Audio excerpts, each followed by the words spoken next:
Aku masih ingat kalau hari itu aku pergi kuliah dengan perasaan gamang. Kalau dipikir secara logis, apa yang terjadi hari itu memang tidak bisa dijelaskan dengan akal sehat. Apalagi menurut cerita Sasa yang seharian berjaga di rumah sakit, memang Citra sulit diajak berkomunikasi. Kami bersepakat, Sasa yang paling dekat dengan Citra akan menjemput keluarga Citra di Bandara Adi Sucipto. Sedangkan Dwi dan aku akan menunggu Citra karena Tante Ane sang pemilik kontrakan akan pulang untuk mandi dan berganti baju terlebih dahulu. Sebelumnya, kami sudah sepakat tidak menceritakan kondisi rumah kepada keluarga Citra agar mereka tidak ketakutan. Hanya saja, Lik Dirman memang sudah menceritakan kondisi rumah kepada Tante Ane lewat telepon. Kami tidak bisa mencegah hal ini karena Lik Dirman memang orang kepercayaan Tante Ane. "Jen, gue boleh ikut lo jaga di RS aja nggak?" tanya Winda lewat pesan singkat BBM kepadaku siang itu. "Enggak, kalau kamu kesurupan gak ada yang kuat ngangkat," balasku singkat. "Please, Chris, hari ini ada UKM basket. Gue takut di rumah sendirian." Winda kembali membalas. "Kan ada Mbak Asi sama Lik Dirman," jawabku. Winda tak membalas lagi. Tak lama, aku sedikit menyesal membiarkan Winda sendirian di rumah. Hanya saja, gak mungkin juga Dwi atau aku berjaga sendirian di rumah sakit. Akhirnya aku putuskan untuk menelpon Winda. Sesaat telepon tidak tersambung. Aku menghela nafas antara kesal dan bingung. Tak lama Dwi datang menghampiriku yang sedang duduk di kursi tunggu dekat kamar. "Kalau gak masuk ke dalam?" Dwi masih bertanya dengan polos. Dia sepertinya lupa kejadian yang menimpaku semalam. "Nungguin lo, yuk bareng," jawabku. "Ini Winda pengen ikut ke sini, tapi aku larang." Setelah aku pikir-pikir, kasihan juga. "Gimana kalau lo telepon aja dan ajak ke sini?" Dwi mengeluarkan ponselnya dan menelpon Winda. Tak lama, nada sambung serupa sebuah lagu bergenre pop Melayu pun terdengar. Kami lupa. Selain hobinya kesurupan, Winda juga suka alay memasang NSP di HP-nya. "Halo Win?" Tak ada jawaban. Dwi mengernyitkan dahi. Winda." Tiba-tiba terdengar suara bergemersik dari telepon Dwi, serta suara lengkingan yang cukup kencang dan jawaban dari suara yang kami tahu betul bukan suara cempreng Winda. "Winda!" Suara itu menirukan cara Dwi memanggil Winda. Sontak, Dwi melempar ponselnya sampai jatuh dan telepon langsung terputus. Kami berpandangan, bahkan Dwi yang paling pemberani di antara kami pun sepertinya kaget dengan hal yang terjadi barusan. Belum sempat menarik nafas, ponsel itu bergetar menandakan telepon masuk. Dari caller ID yang terpasang, jelas nomor Winda yang menelpon ponsel itu. Dwi segera mengambil ponselnya dan mengangkat telepon itu. "Halo Win?" Suara Dwi kali ini bernada tinggi. "Dwi, lo miss call? Tadi gue lagi mandi, gak denger." Suara cempreng Winda kembali menyambut kami. Aku menarik nafas lega. Iya, ya udah Win. Kamu kesini aja ya, kita tunggu." Dwi berusaha tetap tenang walau aku tahu dia pun sebenarnya agak khawatir dengan kondisi Winda di kontrakan. Kami berjalan menuju kamar Citra dalam diam dan tidak berani membahas kejadian barusan. Di kamar, Citra nampak sedang dijenguk beberapa teman kuliahnya yang kami kenal karena pernah beberapa kali main ke kontrakan. Syukurlah, ternyata Citra tidak sendirian dari tadi. Namun Citra sendiri tetap tak banyak bicara dan hanya berbaring sementara teman-temannya mengobrol sendiri. Setelah beramah tamah dengan teman-teman Citra, salah satu temannya yang kukenal bernama Andi membuka obrolan. "Mas Fikri nggak kesini toh Mbak?" "Enggak, belum tak kabari." Aku berusaha ngeles. "Kenapa Ndi?" "Oh enggak Mbak," jawabnya sambil melihat ke Citra dengan wajah sungkan. "Nanya aja." Aku seakan teringat cerita Tante Ane kalau Fikri dan Citra sebenarnya masih ada hubungan dan seolah-olah belum putus. Rasa penasaranku timbul. Aku pun meminta kontak Andi dan teman-temannya dengan alasan agar suatu waktu nanti bisa menghubungi terkait perkuliahan Citra. Mereka mengiyakan. Tak lama Winda datang dengan ceria dan pakaian dengan warna-warna cerah tabrak lari seperti biasanya.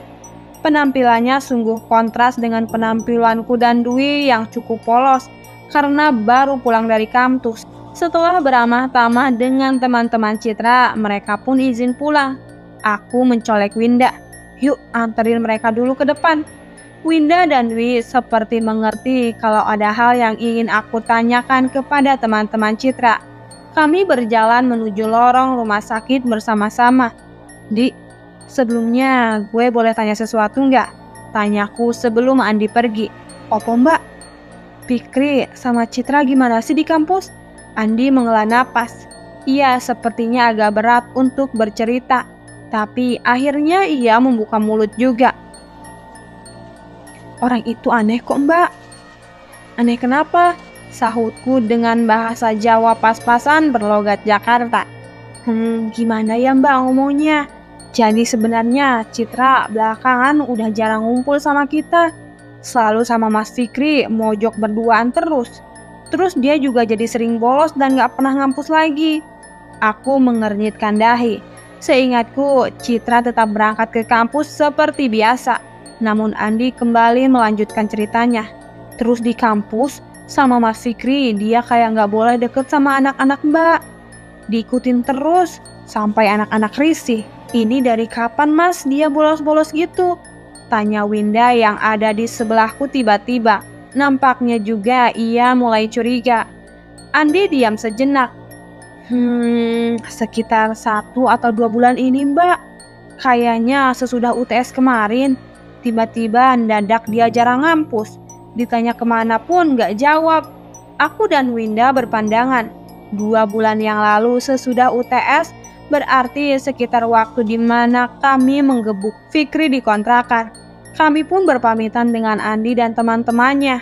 Tak lupa aku mengirim pesan singkat kepada Dwi dan Sasa mengenai cerita barusan. Kami tak enak bercerita di depan Citra ataupun di grup karena takut mengganggu kondisinya saat ia pulih nanti. Malam itu tak ada kejadian aneh lagi. Setelah menyuapi Citra yang masih lemas, aku, Dwi dan Winda menemani Citra menonton film kartun di salah satu channel anak di TV.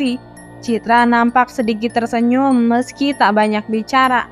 Yang kami tidak tahu, di rumah Sasa dan keluarga Citra sedang menghadapi hal yang lebih tak masuk akal.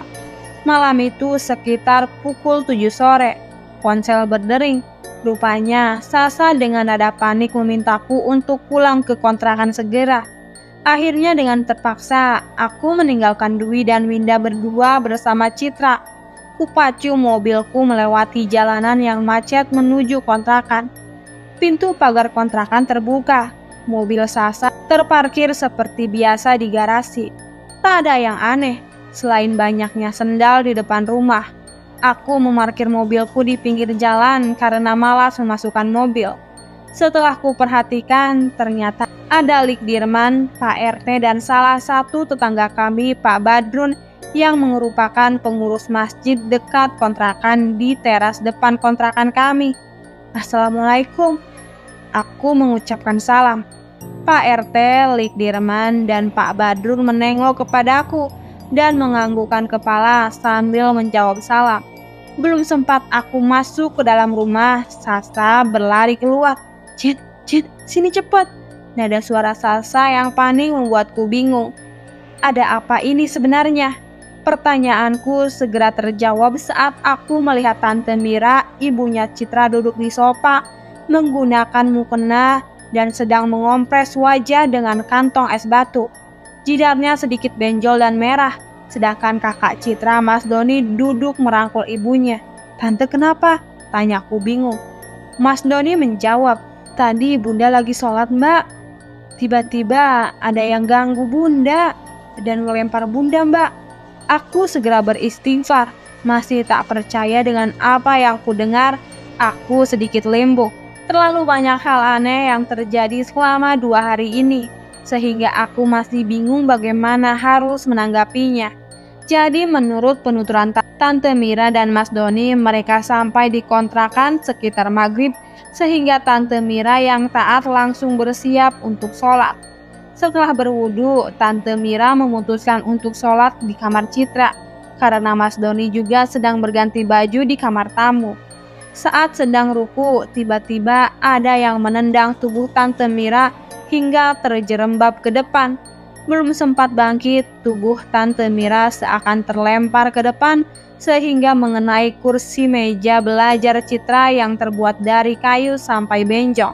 Tak hanya itu, di saat yang sama Mas Doni mendengar longlongan anjing dari kamar Citra, sehingga ia penasaran langsung membuka pintu dan menemukan Tante Mira yang sudah lemas karena kejadian barusan. Panik, Mas Doni berteriak memanggil penghuni rumah yang lain. Sasa dan Mas Doni membopong Tante Mira turun, sedangkan Mbak Asih dan Lik Dirman yang waktu itu masih di rumah langsung memanggil Pak RT. Berdasarkan penuturan Pak Badrun yang ternyata juga sering menangani Rukiah, ada sesuatu yang gak beres di halaman depan kontrakan kami. Pak RT, Pak Badrun, dan Lik Dirman segera menyisir halaman depan. Anehnya, mereka kembali menemukan beberapa bungkusan aneh berisi tulang belulang disisipkan di pagar, tempat sampah, dan lampu taman. Selain itu, Pak Badrun berkata mereka harus menggali tanah di bagian belakang rumah karena ada sesuatu yang gak beres. Akhirnya, Pak RT dan Pak Badrun memanggil pemuda desa setempat yang semakin langka karena kebanyakan rumah di wilayah ini sudah menjadi kos-kosan, untuk membantu Lik Dirman menggali halaman belakang.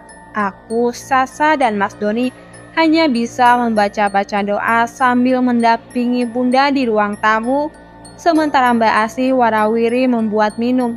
Tak lama ada panggilan dari salah satu pemuda yang menggali halaman belakang.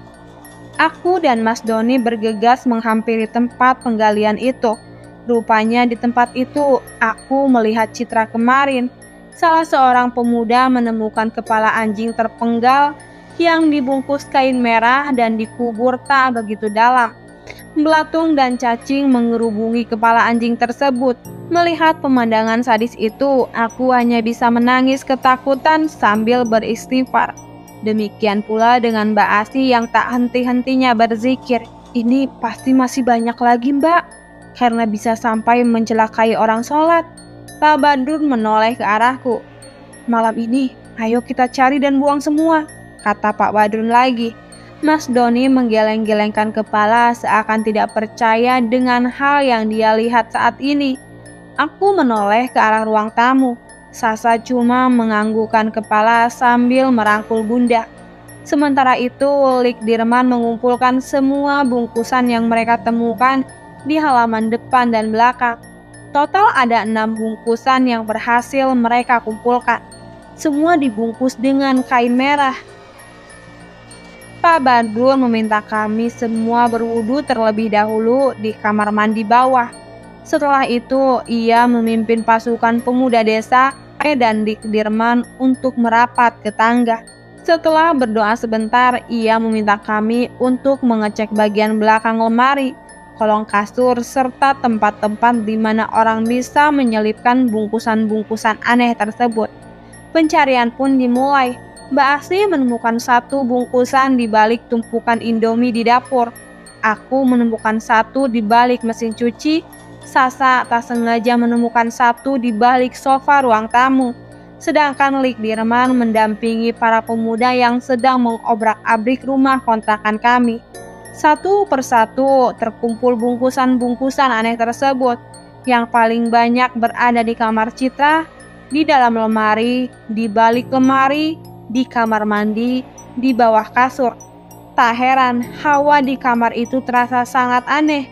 Mendengar hal itu, Bunda hanya bisa terisak sambil beristighfar. Akhirnya malam itu, bungkusan-bungkusan tersebut dibakar di halaman depan setelah dibacakan doa-doa oleh Pak Badrun. Kami semua menghela nafas lega. Seharusnya ini semua sudah berakhir, tapi ternyata kami salah. Semua ini baru dimulai. Setidaknya bagi Citra. Part 4 Tulang Belulang. Sihir itu jahat. Dia suka bersembunyi sehingga kita tidak menyadari keberadaannya. Malam itu, kami semua termasuk Mbak Asi tidur bersama di kamar Citra untuk menemani Tante Mira. Sebenarnya aku tak begitu ingin tidur di kamar itu, mengingat hal yang terjadi kepada Mbak Asi dan Tante Mira kemarin-kemarin. Namun karena Sasa dan Mas Doni juga ikut menginap, aku pun memberanikan diri. Gak mungkin juga kan aku tidur sendirian di kamarku. Lik Dirman, Pak RT, dan Pak Badrun juga sudah pulang. Suasana sepi sekali. Hanya sesekali terdengar kentongan warga yang sedang melakukan ronda. Aku teringat kalau kami belum menaruh uang jimpitan, tapi aku juga tak berani turun. Akhirnya aku paksa untuk menutup mata untuk tertidur. Baru juga aku mulai terlelap, tiba-tiba kami dikejutkan dengan suara ledakan di atap rumah kami. Aku terbangun. Di sebelahku, Sasa dan Tante Mira juga terbangun. Mbak Asi yang tertidur di karpet juga terbangun. Hanya Mas Doni yang masih terlelap. Suara ledakan bersahut-sahutan semakin kencang terdengar. Aku meloncat dari kasur Citra yang besar dan berlari membangunkan Mas Doni. Mas, bangun mas. Namun Mas Doni tak terbangun sama sekali. Aku yang khawatir segera mengecek nafasnya. Mas Doni masih bernapas. Belum sempat aku membangunkan lagi, tiba-tiba mata Mas Doni langsung terbuka. Namun kali ini aku yakin yang bangun bukanlah Mas Doni, namun sesuatu hal yang lain. Kalian perempuan-perempuan biadab, bisa seenaknya mengusirku, hah? Suara Mas Doni menggeram. Ia kesurupan. Lihat, dalam 50 hari lagi Citra akan mati dan menjadi budakku. Tiba-tiba suara ledakan berhenti. Mata Mas Doni kembali tertutup. Ia kembali tidur dengan tenang. Di belakangku, Sasa, Tante Mira, dan Mbak Asi berpelukan bertiga dengan ketakutan sambil membaca ayat-ayat suci masing-masing. Tante Mira bahkan menangis terseduh-seduh. Melihat pemandangan itu, aku mendadak lemas. Barusan apa yang terjadi kepadaku dan Mas Doni? Tak lama Mas Doni terbangun. Ia mengeluh sekujur tubuhnya sakit. Tante Mira pun minta ditemani Mbak Asi mengambilkan minum untuk Mas Doni dari dispenser di luar kamar. Sumpah badan aku sakit banget, Jen. Kayak abis didudukin gorila. Anjir lu, lagi begini masih sempet-sempetnya bercanda, omelku kepada Mas Doni. Lo ngimpi apa sih emangnya? Kami berusaha untuk tak langsung mengatakan kepada Mas Doni kalau ia kesurupan. Tapi cerita Mas Doni sendiri berkata lain. Gue mimpi lagi jalan di rumah ini, Jen. Terus gue ketemu Citra lagi duduk di taman belakang. Mas Doni menghela nafas. Gue datengin dong si Citra. Pas dia nengok, mukanya berubah menjadi nenek-nenek. Serem, gila. Terus dia minta tolong, tulang-tulangnya dikubur dengan layak. Katanya ada di bagasi mobil Citra. Aku dan Sasa bergidik. Apa sih mas? Gue serius, Aduh, kalau udah nggak sakit gue mau cek mobil Citra. Mobil Citra sendiri sudah lama tak digunakan. Mungkin sudah sebulan lebih mobil itu teronggok di bagian paling dalam garasi.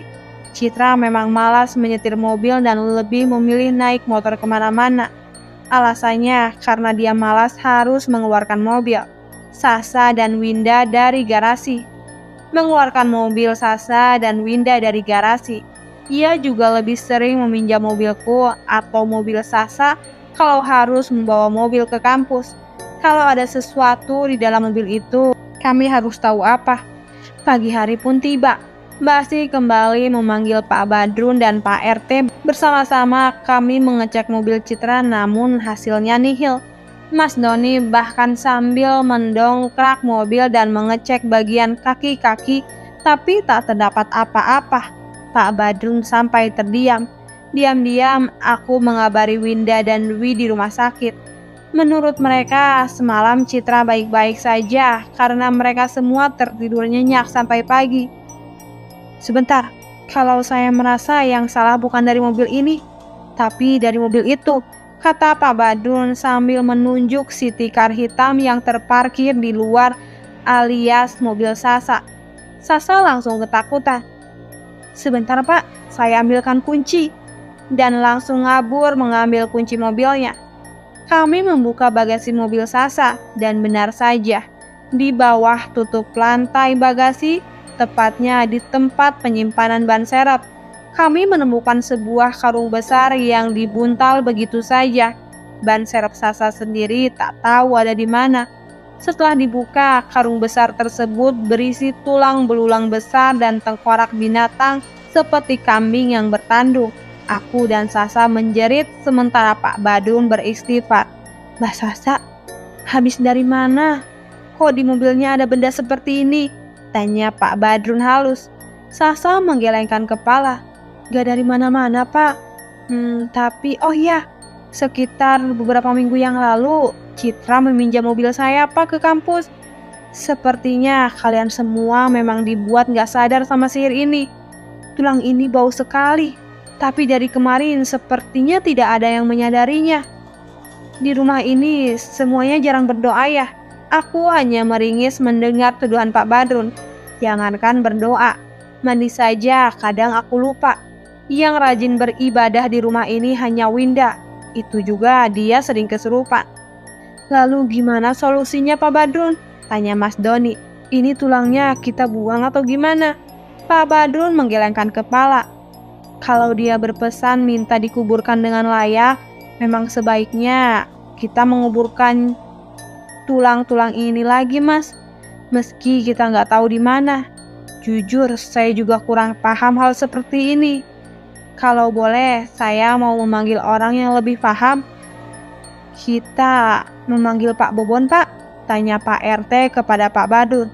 Iya, mau gak mau. Dia pasti lebih paham harus ngapain. Aku sendiri tak asing dengan nama Mang Bobon. Mang Bobon adalah penjaga angkringan di dekat kontrakanku.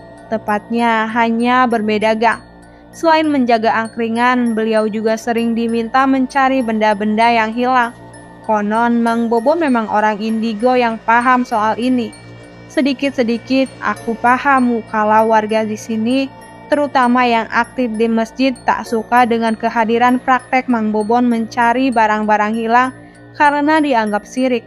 Angkringannya juga dianggap wingit karena yang makan konon bukan hanya manusia. Namun angkringan itu tetap ramai dengan anak kosan yang bokeh tak sanggup makan di burjo dan pasien-pasien Mas Bobon yang datang dari berbagai penjuru Jogja. Tak lama setelah ditelepon Pak RT, Mang Bobon datang. Sepertinya ia baru selesai mandi. Ia masih muda sekali. Kira-kira seumur Mas Doni. Mungkin 28 tahun. Hanya saja tubuhnya sedikit bungkuk. Konon karena ia menggendong banyak jimat di pundaknya sehingga badannya terasa berat. Ada Neng Jenny. Sapa Mang Bobon kepadaku. Neng, jangan lupa bonnya dilunasin ya. Si Mamang sempet-sempetnya nagih utang. Aku tertawa pahit. Memang aku kadang suka langganan nasi goreng di angkringan Mas Bobon dengan sistem pesan dulu, bayar di akhir bulan. Mang, langsung aja. Ini ada kejadian nggak enak di rumah ini, kata Pak Badrun yang kemudian menceritakan kejadian malam sebelumnya. Mang Bobon hanya mengangguk-angguk mendengar cerita Pak Badrun.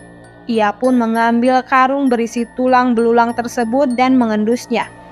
Ini ada di mobil Non Sasa, tanya Mang Bobon sambil menengok ke arah Sasa. Iya Mang. Itu apa ya Mang? Sasa bertanya pelan-pelan ketakutan. Mang Bobon tersenyum simpul.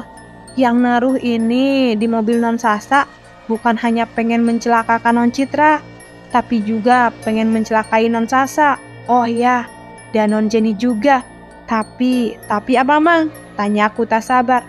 Tapi dia nggak mau kalian berdua langsung celaka. Dia mau mempermalukan kalian berdua dulu. Dan tulang-tulang ini cuma pengalihan perhatian saja. Sihir sebenarnya nggak punya perantara. Dan sudah langsung ditanam di tubuh Non Citra. Sekarang Non Citra di mana ya? Tanya Mang Bobon. Citra di rumah sakit, Mang, jawab Mas Doni yang juga terdengar ketakutan. Wah, gawat Pak, Non, Mas, kita semua harus ke tempat Citra sekarang, kata Mang Bobon. Kali ini mukanya serius. Kenapa, Mang?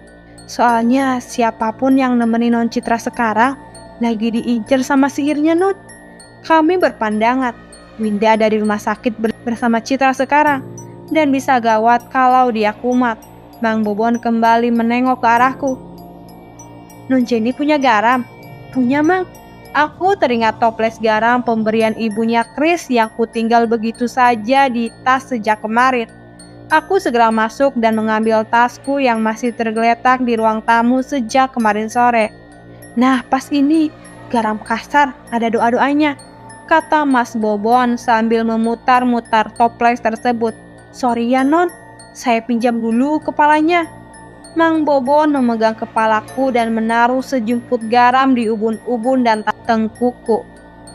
Demikian pula dengan Sasa. Biar gak kesambet di jalan, kata Mang Bobon sambil meringis. Yuk, antar saya ke tempat Non Citra. Kalau begitu, saya berjaga di rumah ini, Mang, kata Pak Badrun. Mas Doni dan Ibu di rumah ini berdoa bareng saya untuk kelancaran Non Citra. Saya nggak boleh ikut, Pak, tanya Tante Mira bingung. Mang Bobon menggelengkan kepala. Justru lebih bahaya kalau keluarga ibu ada yang datang, kata Mang Bobon pelan. Karena sihir ini tujuannya untuk menghancurkan keluarga Non Citra. Jadi semua orang yang punya hubungan darah dengan Non Citra akan diincar juga. Aku tersentak karena teringat sesuatu. Tante Mira. Tante Mira, kayaknya Tante Mira mending tanya Tante Ane deh.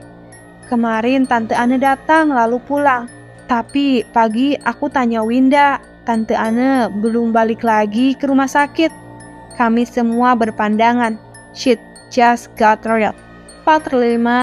Apa yang ditanam itu yang dituai.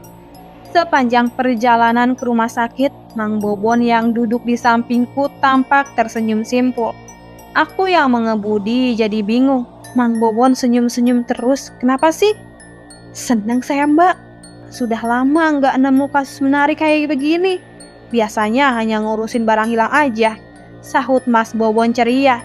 Ih, ini serem atuh, Mang. Bukan menarik, pungkas Sasa dari jok belakang. Mang Bobon kembali nyengir. Tapi ini sihirnya beda, Mbak. Ini medianya tulang. Ilmu hitam tingkat tinggi nih. Kalau nggak hati-hati, Mamang juga bisa celaka. Emang bedanya apa, Mang, kalau pakai tulang? Tanyaku penasaran. Pertanyaan yang salah karena jawaban Mang Bobon membuatku bergidik. Orang yang mau nyelakain mbak-mbak semua ini bukan orang sembarangan. Tengkorak yang ada di belakang itu, kata Mang Bobon sambil mengerling ke arah bagasi mobilku. Iya, karung jahanam itu kami bawa serta ke rumah sakit. Adalah tengkorak mayat yang digali, tapi kepalanya diganti dengan kepala kambing. Nah, yang melakukan sihir ini harus menyodomi kambing itu terlebih dahulu sebelum melakukan ritual. Dia juga harus siap mati kalau ritual itu gagal, Mbak. Aku dan Sasa merinding. Gila, apa ada orang yang segitunya untuk mencelakai kami? Apa salah kami? Sihir ini bisa dipakai untuk mengendalikan orang, Mbak. Nanti targetnya akan menjadi seperti boneka, bisa bergerak ke sana kemari sesuai kemauan pelakunya. Tapi sihir ini nggak akan bertahan lama, karena dia cuma bisa bertahan di 50 hari pertama, kata Mang Bobon lagi.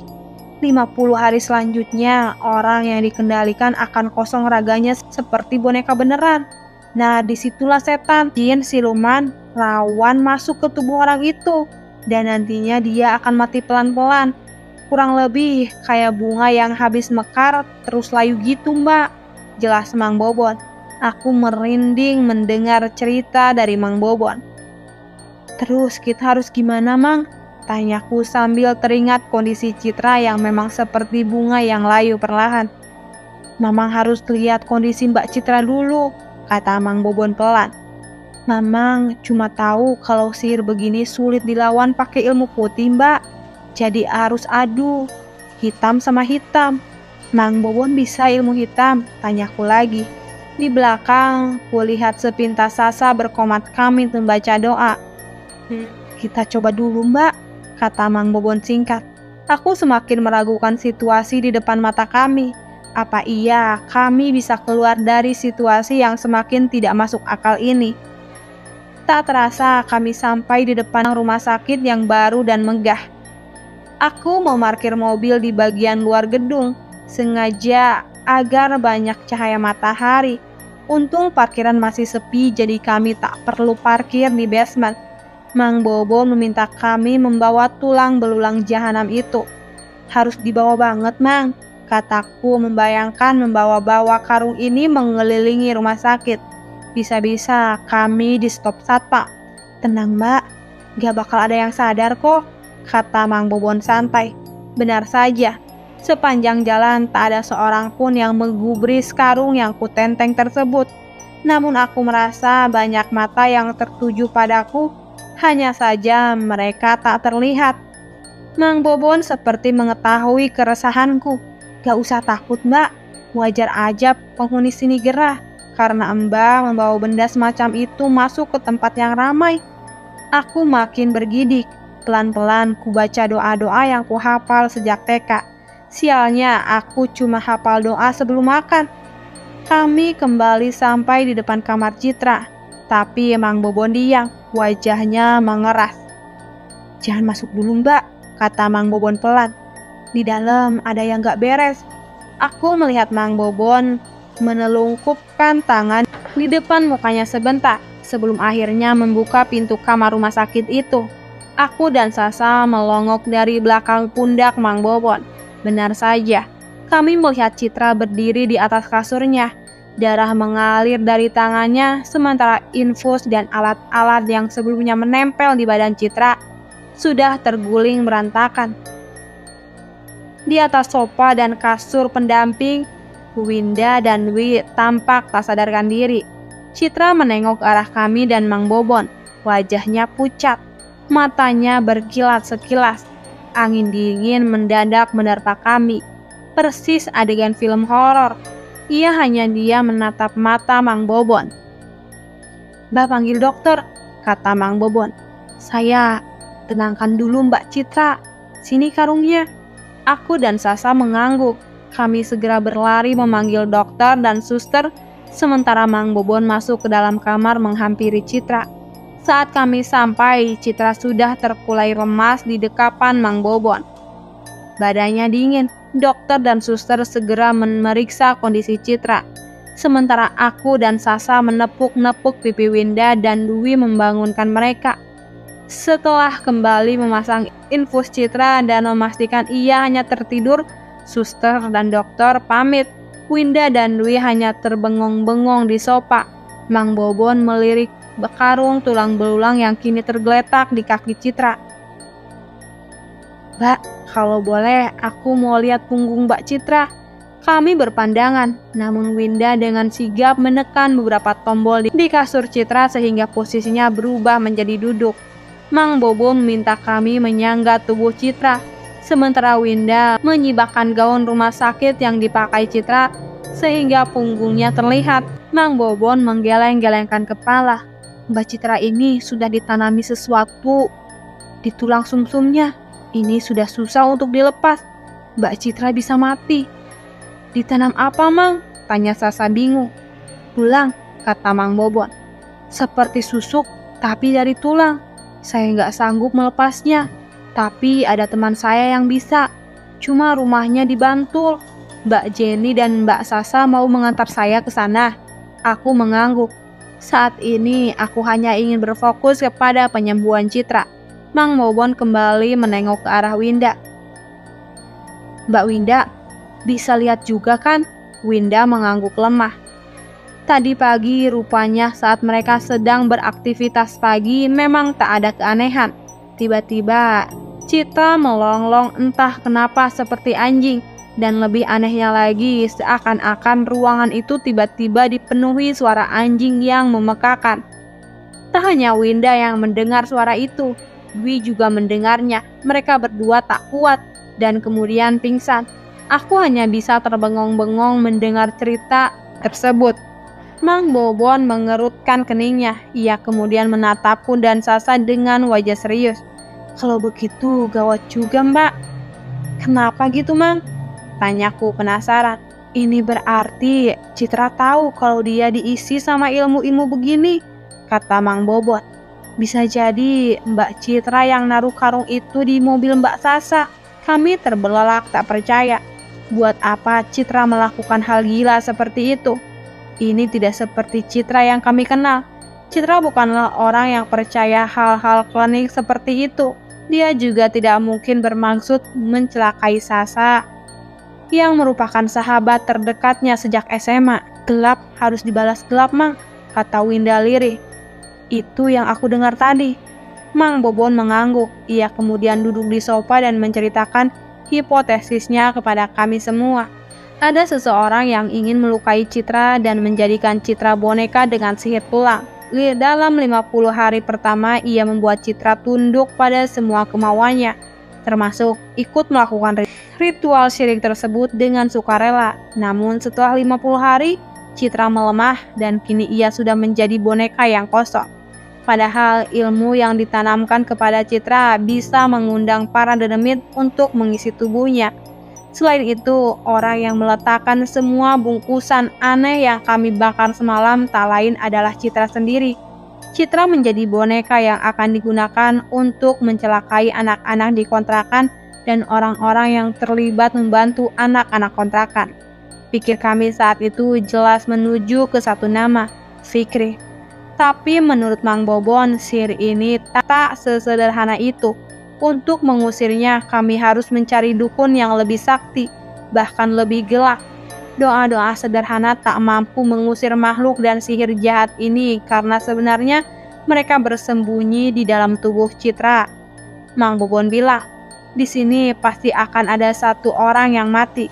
Entah Citra, entah orang yang melakukan ini kepada Citra.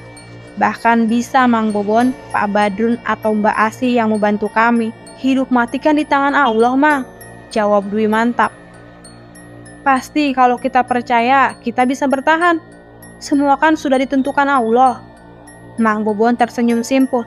Iya, Mbak, semoga begitu ya.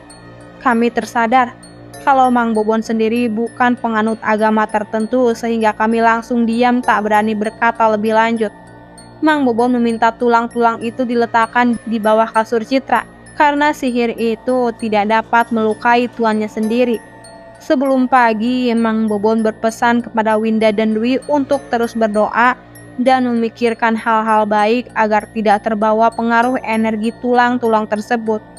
Winda dan Dwi hanya bertatap nanak. Mang Bobon juga menaburkan garam di sekeliling kasur Citra untuk mencegah energi jahat keluar dan berpesan agar kamar jangan dibereskan dulu, setidaknya sampai malam ini. Kami keluar dari rumah sakit dan bersiap berjalan ke selatan, menghubungi Mas Ibnu, dukun yang juga guru spiritual Mas Bobon. Dalam hatiku, Mang Bobonnya aja begini, apalagi gurunya, mungkin akan lebih seram.